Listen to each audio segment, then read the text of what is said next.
ದೃಢೀಕರಣ ಪತ್ರ, layout map ಎಲ್ಲವನ್ನು ಸಿದ್ಧಪಡಿಸಿ ಕೊನೆಗೆ ನಮ್ಮ ಸೂಪರ್ವೈಸರ್ ಕಡೆಯಿಂದ ನಮ್ಮ ಚಾರ್ಜ್ ಆಫೀಸರ್ಗಳು ಯಾರಿದ್ದಾರೆ ಅವರಿಗೆ ನೀಡಿ ನಾವು ಅದರಿಂದ ದೃಢೀಕರಣವನ್ನ ತಗೊಂಡ್ರೆ ಅಲ್ಲಿಗೆ ನಮ್ಮ ಜನಗಣತಿ ಕಾರ್ಯ ಕಂಪ್ಲೀಟ್ ಆಗಿದೆ ಅಂತ ಅರ್ಥ. ಈಗ ಮೊದಲನೇ ಒಂದೊಂದೇ ಕಾರ್ಯವನ್ನ ಹೇಗೆ ನಾವು ಕಂಪ್ಲೀಟ್ ಮಾಡೋದು ಅಂತ ನೋಡ್ತಾ ಹೋಗೋಣ. ಮೊದಲು HLO ಆಪ್ ನಲ್ಲಿ ಗಣತಿ ಕಾರ್ಯ ಮುಕ್ತಾಯ ಹೇಗ್ ಮಾಡ್ಬೇಕು. ನಾವೀಗಾಗ್ಲೇ ಮನೆ ಪಟ್ಟಿಯನ್ನ ಮಾಡ್ಕೋತಾ ಇದ್ದೀವಿ. ಅದರಲ್ಲಿ ಹೇಗೆ ನಾವು ಡಿಜಿಟಲ್ ಸಬ್ಮಿಟ್ ಕೊಡ್ಬೇಕು ಅಂತ ನೋಡೋಣ. ನಮ್ಮ HLO ಆಪ್ ಓಪನ್ ಮಾಡಿದ ತಕ್ಷಣ ನಮ್ಗೆ ಈ ರೀತಿ ಮೊದಲನೇ ಪುಟ ತರ್ಕೊಳ್ಳುತ್ತೆ. ಇಲ್ಲಿ ನಿಮ್ಗೆ ಆಗ್ಲೇ ನೀವು ಬೇಕಾದಷ್ಟು ಮನೆ ಪಟ್ಟಿಗಳನ್ನ ಕಂಪ್ಲೀಟ್ ಮಾಡಿದೀರಾ. ಇಲ್ಲೆಲ್ಲವೂ ವಾರ್ಡ್ ಸಂಖ್ಯೆ, ಮನೆ ಪಟ್ಟಿ, ಬ್ಲಾಕ್ ಸಂಖ್ಯೆ ಎಲ್ಲಾನು ಅಲ್ಲಿ ಇರುತ್ತೆ. ಇಲ್ಲಿ ನಿರೀಕ್ಷಿತ ಕಟ್ಟಡಗಳ ಸಂಖ್ಯೆ, ನಿರೀಕ್ಷಿತ ಜನಗಣತಿ ಮನೆಗಳ ಸಂಖ್ಯೆ. ನಾವು ಮನೆ ಪಟ್ಟಿ ಕಾರ್ಯಾಚರಣೆಗೆ ಮೊದಲನೇದಾಗಿ ಈ ಎರಡು ಫಿಲ್ ಮಾಡಿರ್ತೀವಿ. ನಿರೀಕ್ಷಿತ ಕಟ್ಟಡಗಳ ಸಂಖ್ಯೆ ಎಷ್ಟಿತ್ತು, ಜನಗಣತಿ ಮನೆಗಳ ಸಂಖ್ಯೆ ಎಷ್ಟಿತ್ತು ಅಂತ ನಮ್ಮ ಲೇಔಟ್ ಮ್ಯಾಪ್ ಏನ್ ಮಾಡ್ಕೊಂಡಿರ್ತೀವಿ ಅದರ ಆಧಾರದ ಮೇಲೆ ಇಲ್ಲಿ ಸಂಖ್ಯೆಗಳನ್ನ ತುಂಬಿರ್ತೀವಿ.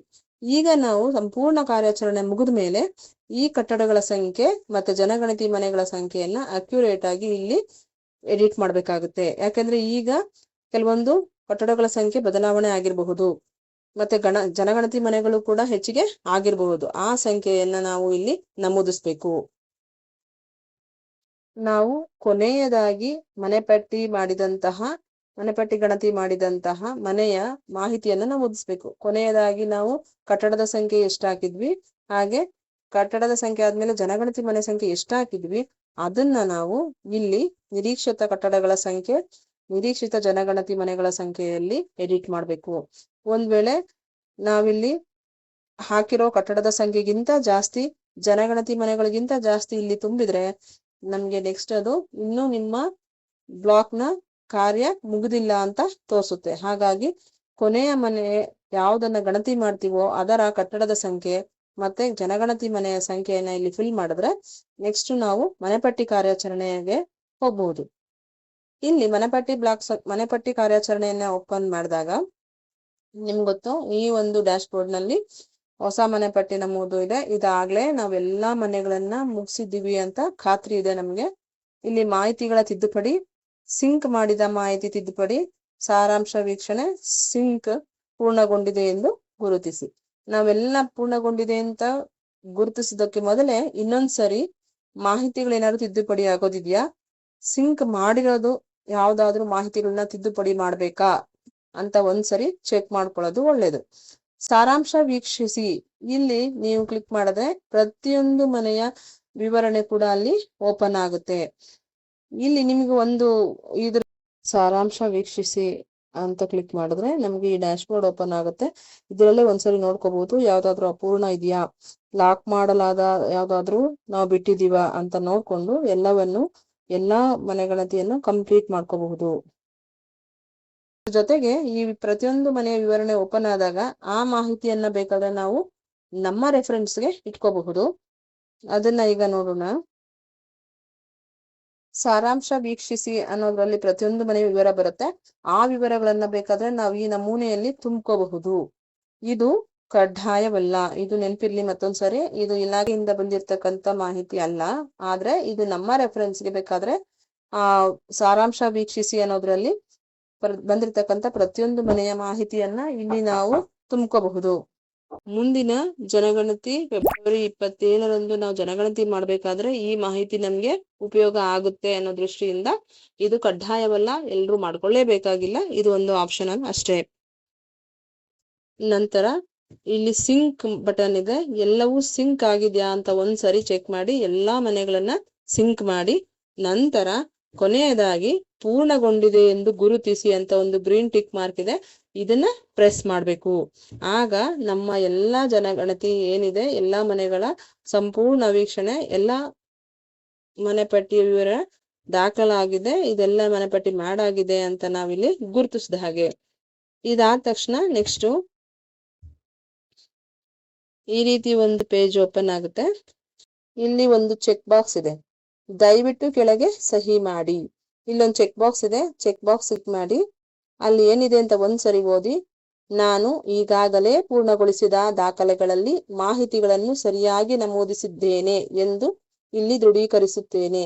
ಸರಿಯಾಗಿ ಪರಿಶೀಲಿಸಿದ ನಂತರ ಈ ಪೂರ್ಣಗೊಂಡ ದಾಖಲೆಗಳ ಮಾಹಿತಿಗಳನ್ನು ನಾನು ಅಪ್ಲೋಡ್ ಮಾಡುತ್ತಿದ್ದೇನೆ.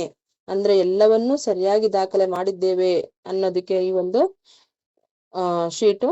ಇಲ್ಲಿ ನೀವು ಚೆಕ್ ಬಾಕ್ಸ್ ರೈಟ್ ಹಾಕಿದ್ಮೇಲೆ ಈ ವೈಟ್ ಬಾಕ್ಸ್ ಅಲ್ಲಿ ನಿಮ್ಮ ಡಿಜಿಟಲ್ ಸಹಿಯನ್ನ ಹಾಕಿ ನಂತರ ಸೇವ್ ಕೊಟ್ರೆ ಈ ಸಂಪೂರ್ಣ ಒಂದು ಡಿಜಿಟಲ್ ಏನಿದೆ ಅದು ಸಬ್ಮಿಟ್ ಆಗುತ್ತೆ, ಪೋರ್ಟಲ್ಗೆ ಸಬ್ಮಿಟ್ ಆಗುತ್ತೆ. HLO ಆಪ್ ನಲ್ಲಿ ಸಂಪೂರ್ಣವಾಗಿ ಡಿಜಿಟಲ್ ಸಬ್ಮಿಟ್ ಆದ್ಮೇಲೆ ನಮ್ಗೆ ಈ ರೀತಿ ಒಂದು ಪಾಪ್ ಮೆಸೇಜ್ ಬರುತ್ತೆ, ನಿಮ್ಮ ಎಲ್ಲ ಮನೆಗಣತಿ ಸಬ್ಮಿಟ್ ಆಗಿದೆ.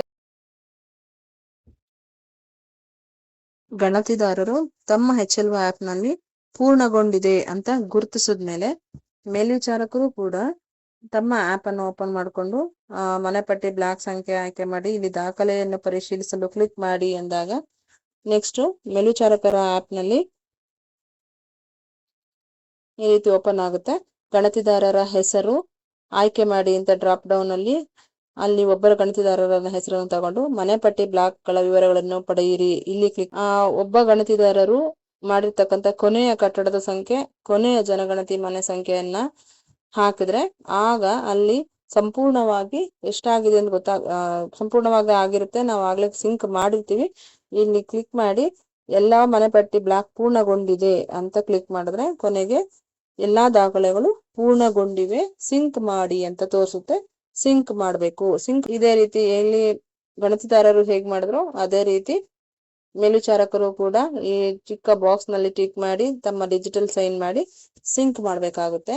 ಆಗ ಆ ಗಣತಿದಾರರ ಪ್ರತಿಯೊಂದು ಮಾಹಿತಿ ಕೂಡ ಪೋರ್ಟಲ್ಗೆ ಅಪ್ಲೋಡ್ ಆಗುತ್ತೆ. ಸೊ ಅವರ ಕಾರ್ಯ ಈ ಡಿಜಿಟಲ್ ಸಲ್ಲಿಕೆ ಏನಿದೆ ಅದು ಮುಗಿಯುತ್ತೆ. ಇನ್ನು ಎರಡನೇದು ದೃಢೀಕರಣ ಪತ್ರ ನೀಡುವುದು.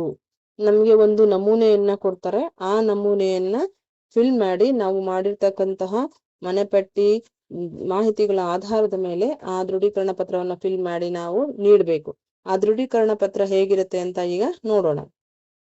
ಇದು ದೃಢೀಕರಣ ಪತ್ರ 2027ನೇ ಸಾಲಿನ ಜನಗಣತಿ ಕಾರ್ಯವನ್ನ ಪೂರ್ಣಗೊಳಿಸಿರುವ ಬಗ್ಗೆ. ಮೇಲ್ಕಂಡ ವಿಷಯಕ್ಕೆ ಸಂಬಂಧಿಸಿದಂತೆ ಜನಗಣತಿ 27ಕ್ಕೆ ಸಂಬಂಧಿಸಿದಂತೆ ಜನಗಣತಿ ನಿರ್ದೇಶನಾಲಯ ಬೆಂಗಳೂರು ರವರ ನಿರ್ದೇಶನದಂತೆ ಮೊದಲ ಹಂತದ ಮನೆಗಳ ಪಟ್ಟಿ ಮತ್ತು ಜನಗಣತಿ ಕಾರ್ಯಕ್ಕೆ ಪ್ರಾಥಮಿಕ ಹಿರಿಯ ಶಾಲಾ ಪ್ರೌಢಶಾಲಾ ಶಿಕ್ಷಕ ಶಿಕ್ಷಕಿಯರ ಉಪನ್ಯಾಸಕರನ್ನ ಗಣತಿದಾರರಾಗಿ ನೇಮಕ ಮಾಡಿಕೊಳ್ಳಲಾಗಿದ್ದು ಇಲ್ಲಿ ಎಲ್ಲವನ್ನು ಫಿಲ್ ಮಾಡ್ಬೇಕು. ಗಣತಿದಾರರ ಹೆಸರು, ನಮ್ಮ ಹೆಸರು, ಗ್ರಾಮ, ಹೋಬಳಿ ಅಥವಾ ವಾರ್ಡ್ ಸಂಖ್ಯೆಯನ್ನ, ಸೂಪರ್ವೈಸರ್ ಸರ್ಕಲ್ ನಂಬರ್ ಎಷ್ಟು ಅಂತ, ಹಾಗೆ ನಮ್ಮ ಬ್ಲಾಕ್ ಸಂಖ್ಯೆ, ಕಟ್ಟಡದ ಸಂಖ್ಯೆ. ಅಂದ್ರೆ ಇಲ್ಲಿ ನಾವು ಒಟ್ಟು ಎಷ್ಟು ಕಟ್ಟಡಗಳನ್ನ ನಾವು HLO ಆಪ್ ನಲ್ಲಿ ಕೊನೆಯದಾಗಿ ಎಡಿಟ್ ಮಾಡಿದ್ವಿ ಆ ಕಟ್ಟಡಗಳ ಸಂಖ್ಯೆಯನ್ನ ಇಲ್ಲಿ ಹಾಕ್ಬೇಕು. ಸಾಮಾನ್ಯ ಕುಟುಂಬಗಳ ಸಂಖ್ಯೆ, ವಾಸೇತರ ಮನೆಗಳ ಸಂಖ್ಯೆ, ಸಂಸ್ಥಾರೂಪದ ಮನೆಗಳ ಸಂಖ್ಯೆ, ಒಟ್ಟು ಜನಗಣತಿ ಮನೆ ಸಂಖ್ಯೆ ಇದನ್ನ ಹಾಕೋಬೇಕಾದ್ರೆ ನಮ್ಗೆ ಇನ್ನೊಂದ್ಸರಿ ಆ ಫಾರ್ಮ್ ಒಂದ್ಸರಿ ನೋಡೋಣ. ಈ ಫಾರ್ಮ್ಯಾಟ್ ಅಲ್ಲಿ ನಾವು ವಾಸೇತರ, ಸಂಸ್ಥಾರೂಪ ಇವೆಲ್ಲವನ್ನು ತುಂಬಿಕೊಂಡಿದ್ರೆ ಆ ಪ್ರಶ್ನೆಗಳಿಗೆ ಉತ್ತರ ಕೊಡ್ಲಿಕ್ಕೆ ತುಂಬಾ ಈಸಿ ಆಗುತ್ತೆ. ಇಲ್ಲ ಅಂದ್ರೂ ಪರವಾಗಿಲ್ಲ, ನಾವೆಲ್ಲಾದ್ರೂ ಬರ್ಕೊಂಡಿದ್ರೆ ಅಥವಾ ನಮ್ಮ ಸಾರಾಂಶ ವೀಕ್ಷಿಸಿ ಅಂತ ಇರುತ್ತೆ, ಅದ್ರ ಸಾರಾಂಶ ವೀಕ್ಷಿಸಿ ಅಂತ ಓಪನ್ ಮಾಡಿದಾಗ ಅಲ್ಲಿ ನಮ್ಗೆ ಒಟ್ಟು ಜನಗಣತಿ ಮನೆಗಳು, ವಾಸೇತರ ಮನೆಗಳು, ಸಾಮಾನ್ಯ ಕುಟುಂಬಗಳು, ಸಂಸ್ಥಾರೂಪದ ಕುಟುಂಬಗಳು, ಸಿಂಕ್ ಮಾಡಿದ, ಲಾಕ್ ಮಾಡಲಾದ, ಅಳಿಸಲಾದ, ಅಪೂರ್ಣ, ಸಂಪೂರ್ಣ ಎಲ್ಲ ಮಾಹಿತಿ ಕೂಡ ಇಲ್ಲಿ ಸಿಗುತ್ತೆ. ಇದನ್ನ ನೋಡ್ಕೊಂಡು ನಾವು ಫಾರ್ಮ್ ಅನ್ನ ಭರ್ತಿ ಮಾಡಬಹುದು. ಫಾರ್ಮ್ ಅಲ್ಲಿ ಜನಗಣತಿ ಮನೆ ಸಂಖ್ಯೆ, ಕಟ್ಟಡದ ಸಂಖ್ಯೆಯನ್ನ ತುಂಬಿ ಕೊನೆಗೆ ನಮ್ಮ ಸಹಿಯನ್ನ ಹಾಕಿ ಈ ದೃಢೀಕರಣ ಪತ್ರವನ್ನ ನಮ್ಮ ಚಾರ್ಜ್ ಆಫೀಸರ್ಸ್ ಯಾರಿದ್ದಾರೆ, ಸೂಪರ್ವೈಸರ್, ಚಾರ್ಜ್ ಆಫೀಸರ್ ಯಾರಿರ್ತಾರೆ ಅವರಿಗೆ ನಾವು ಸಲ್ಲಿಸ್ಬೇಕಾಗತ್ತೆ.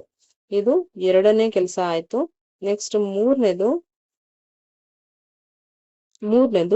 Layout map ಸಿದ್ಧಪಡಿಸುವುದು. ಲೇಔಟ್ ಮ್ಯಾಪ್ ಮೊದಲೇ ಮಾಡಿದೀವಲ್ಲ ಅಂತ ಅನ್ನಿಸ್ಬಹುದು.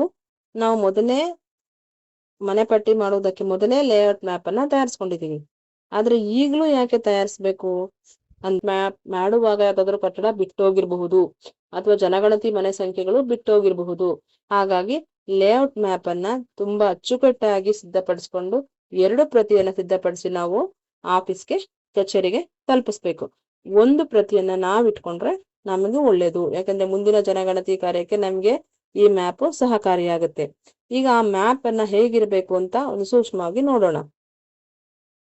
ಲೇಔಟ್ ಮ್ಯಾಪ್ ಅನ್ನ ಸಿದ್ಧಪಡಿಸುವಾಗ ಪಕ್ಕಾ ಲೇಔಟ್ ಮ್ಯಾಪ್ ಅನ್ನ ಮಾಡ್ಕೊಡ್ಬೇಕು.